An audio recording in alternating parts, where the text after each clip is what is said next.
Hi, Matt Beyer of Matt Beyer Organizing with a question. Why is organizing so hard today? So I'm certainly not going to suggest that there was ever a time when getting and staying organized was easy, but there are definitely some developments in the 21st century that have made it harder. For starters, a big one is the global economy. Yes, I know this goes back for decades, but the global economy has exploded in the 21st century, making goods significantly cheaper. There was a time when if an item broke, you would get it repaired. Now it's cheaper and easier to replace an item, even if it's 95% still fine. And when we do get that new replacement item, do you ever find it's hard to get rid of that replaced item that's still 95% okay? With online shopping and free shipping, it's no wonder we are accumulating at an alarming rate. Next is accelerated obsolescence. Now I know the idea of planned obsolescence is nothing new, but with technology there is an increased pressure to upgrade well before a product ceases to work. If you still have rows of DVDs, CDs, or maybe VCR tapes and record albums that you haven't been able to part with yet, then you know what I mean.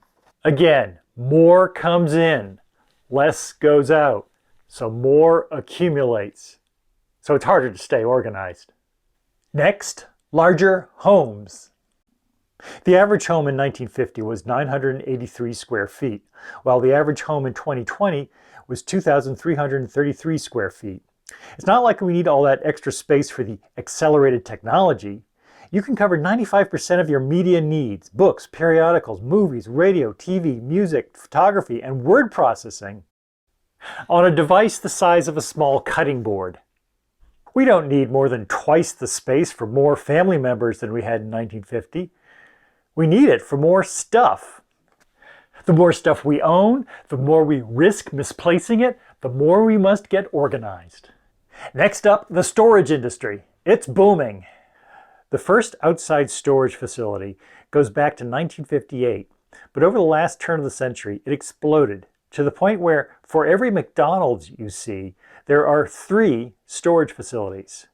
Our bigger homes are simply not big enough to store all the stuff we are accumulating. Our stuff needs its own residence, and it's even harder to organize when it's not right in front of us. Next up, scheduled activities. If you grew up in the 1970s or the 1980s, then you may remember when parents would simply tell their kids to run outside and play. But now, with growing security concerns, growing competition in schools, and other factors, parents are faced with the challenge of organizing one scheduled activity after another.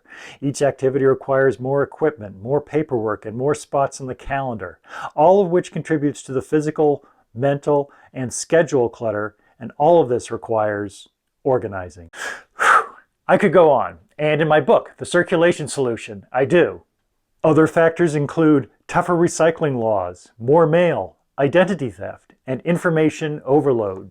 So what's the point of this? It's to give you a break. If you think it's harder than ever, you're right. And for the busy husbands out there who may still be looking to their busy wives to be the homemaker, please understand that she may be facing 21st century challenges that your parents didn't face. The good news is that there are 21st century solutions in the form of professional organizing services. You won't believe how good they can make your whole family feel. Of course, I would love it if you would hire my organizing team, but I would also be happy if you would reach out to one of my colleagues from NAPO who might be closer to you.